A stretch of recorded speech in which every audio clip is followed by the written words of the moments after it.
Dad, I took that idiot's bank card, and there's no money on it.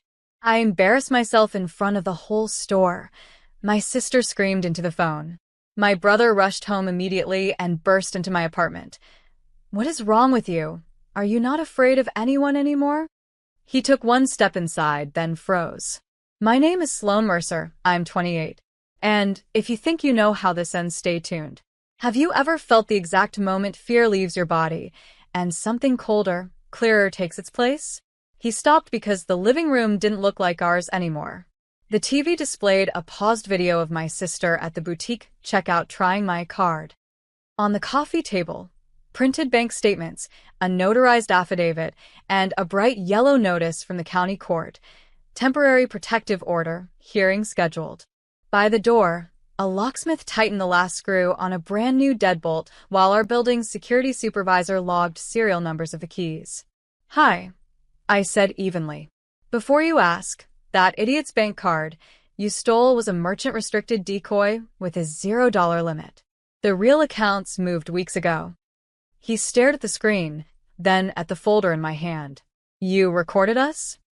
Backups of threats, demands, and the part where Mom said I'd kneel for grocery money. I nodded toward the mic on the shelf. Admissible. His jaw worked, searching for a script that used to scare me. It didn't. My phone buzzed on speaker.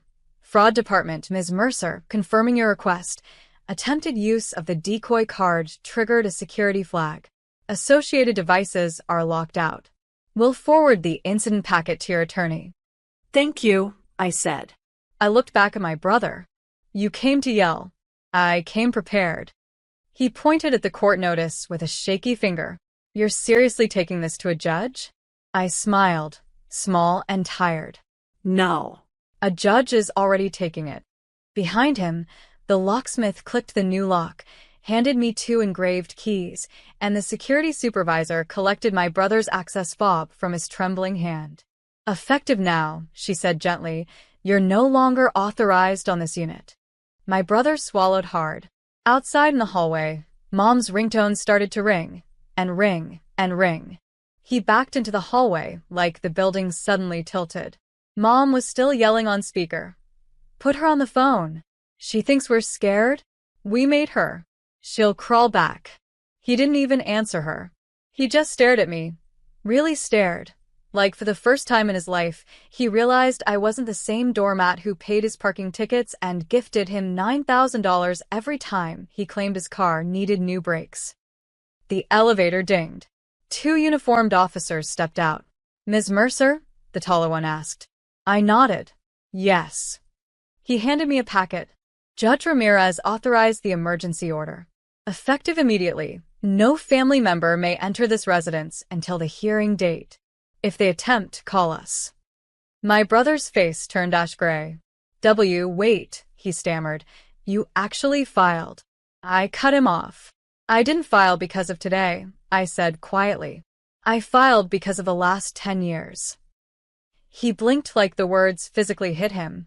The officers escorted him toward the elevator. He didn't fight. He didn't shout. He didn't even turn around. When the doors closed, the silence in the hallway felt brand new, like the start of a season with clean air. I stepped back inside, locked the new metal bolt, placed both keys on the marble counter, and exhaled. My apartment, my space, finally felt like it belonged to me. Not an extension of their entitlement. Not a family bank branch. Not a storage room for other people's emergencies. I made tea, kicked off my shoes, and opened my laptop to finish work. Because while they were busy trying to control me, I was busy building the kind of career that pays for freedom.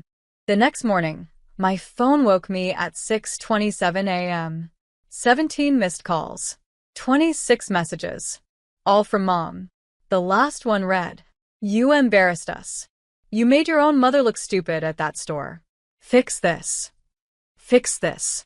That was their entire worldview in 2 words. Every time they broke something, my savings, my credit, my dignity, I was the designated fixer. Not anymore. I got ready for work. Navy blazer, hair pinned back, light makeup, the look that says I don't need permission to exist. At the office, my boss, Mr. Hayward, waved me into his glass-walled corner meeting room. "Sloan," he said, sliding a printed memo toward me. "The board approved your fraud prevention model. We want you to lead the implementation." My throat tightened. This was huge. Not just a promotion. A department of my own. "Your work is about empowerment," he continued. "We want our voice on every panel this quarter." The timing felt like the universe whispering, "See? Their version of you was always too small." During lunch, my attorney called. "The fraud flag hit your sister's attempt again. She tried to use the decoy one more time at a Rolex boutique." I laughed, actually laughed, in public. "Good," I said. "Document every attempt." When I returned home that evening, someone had slipped a handwritten note under my door. "Dad says you're heartless. We just wanted what you already have. Why couldn't you share?" "Mom." I folded the paper carefully. Not emotionally, logistically. Because in my new world, evidence is not sadness. Evidence is leverage.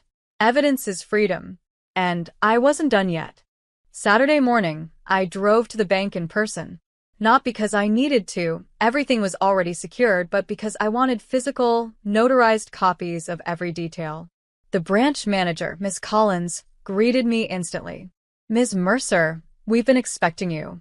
She brought me into her office, closed the frosted glass door, and placed a thick file on her desk.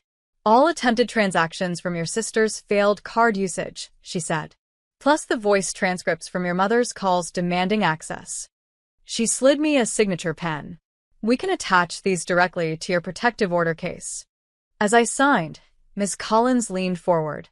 "You'd be shocked," she whispered, "how often the biggest financial abusers are blood relatives." I wasn't shocked. Not anymore. When I left, I had a folder that weighed about as much as the truth I'd been carrying for years. But now that truth had paper trails and legal teeth. At home, I set everything onto my glass dining table and froze. Someone was sitting on my hallway floor. Dad. He looked smaller than I remembered, slumped, exhausted, with his hands clasped in front of his face. "I waited here for 2 hours," he said quietly. He didn't yell. He didn't accuse. He just looked defeated. "Sloan, your mother is hysterical. Your sister said you're trying to destroy us." I set down my keys. "I'm trying to stop being destroyed by you." He rubbed his forehead. "We never meant." I raised my hand. "No more excuses. I didn't start the war. I ended the free access." His eyes flickered, shame, guilt, fear, maybe all of it. Finally he whispered, voice barely audible. "Your sister wants to talk. She's coming here." I didn't flinch. "Good," I said. "I want her to see what she started." 20 minutes later, the elevator dinged, and my sister walked out like she owned the entire floor. Full makeup, designer coat, sunglasses inside, like she was arriving at a red carpet event, not a crisis she caused. She didn't even look at me first. She stormed straight past Dad, dropped her luxury purse on my counter, and snapped. "Fix my card." I leaned against the island calmly. "Sit." She froze because she wasn't used to that tone from me. Dad sat down slowly, like he already knew something was about to break open. My sister crossed her arms, chin lifted. "You owe us that money. You wouldn't have anything if it wasn't for Mom and Dad raising you."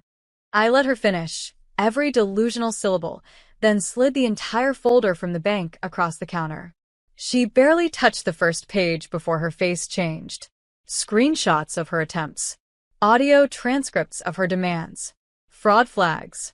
Her signature forging mine on a loan form from months ago. Her lips parted. "I never signed that." I turned my phone toward her. Paused on her own voice print identification clip. "You did," I said quietly. Dad's face drained of color. My sister stumbled back, one step like the floor shifted under her. You set me up." "No," I said. "You set yourself up. I just stopped covering your tracks." Her breathing sharpened. "What are you going to do with this?" she whispered. I looked her right in the eyes. No anger, just clarity. I already did. Her pupils dilated. Pure recognition. She realized she wasn't dealing with a sister she used to bully. She was dealing with a woman who finally played on equal ground and came prepared. Dad sank into the dining chair like his knees gave out. My sister clutched the counter, voice trembling now, not with rage, with fear. "Are you pressing charges?" she whispered. I didn't answer immediately. I walked to the shelf, pulled a small fireproof lockbox, set it on the table, opened it, and placed one last document in front of them. IRS notification, inquiry initiated. My sister gasped. Dad's hand covered his mouth. "I didn't file that out of revenge," I said calmly. "I filed it because you used my SSN to claim dependents that aren't mine." Her face went white. Dad whispered, barely breathing, "Oh, God, you told the IRS?" "Yes," I answered. "And they'll find everything I never knew, and everything you never thought I'd find." My sister suddenly grabbed my wrist. "Sloan, please, please, you don't understand. I didn't think you'd actually fight back." Exactly. That was the entire story of my life in one sentence. I gently removed her hand. Dad tried a different angle, the soft guilt hook. "We're family, we can fix this, just stop the process." I looked at him with a kind of peace that only comes when a lifelong illusion snaps. "Family is a verb," I said. "And you never did it." My phone buzzed on the counter. Email, protective order, confirmed. Enforcement active. I turned the screen toward them. "This isn't about punishment," I said.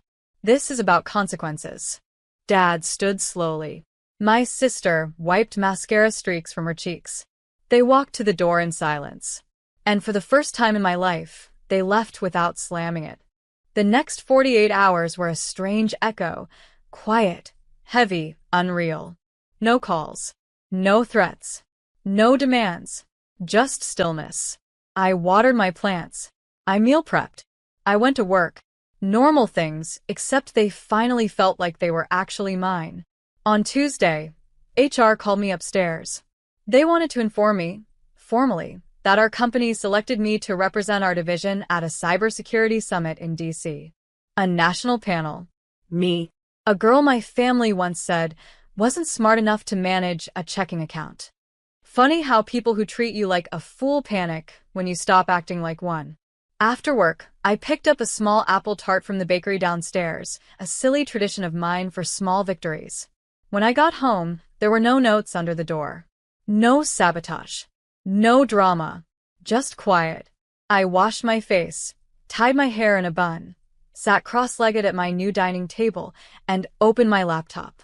New email. From a woman named Marina. Subject line. "Your story saved me." Her message was short, but it shook me.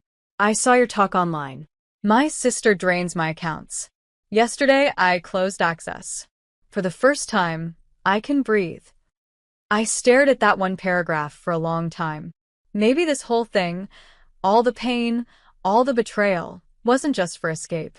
Maybe it was for direction. Hope. Blueprint. Maybe we survive, so someone else doesn't break the same way.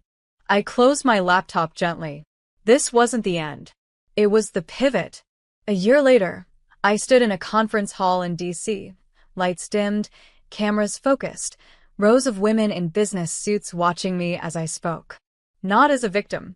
Not as the quiet daughter who used to apologize for existing. As a keynote speaker. As a subject matter expert. As a woman no one could financially leash ever again. My boundaries didn't destroy my family, I said into the mic. They just revealed who wanted access, not connection. When I finished, the room rose in a standing ovation that moved through the hall like a wave. Not applause for revenge, but recognition of evolution. Back in my hotel room that evening, I opened my balcony door and let the cold air rush in. Down below, taxis slid through wet pavement and streetlights blurred gold across the asphalt. The world looked clean, sharp. Owned.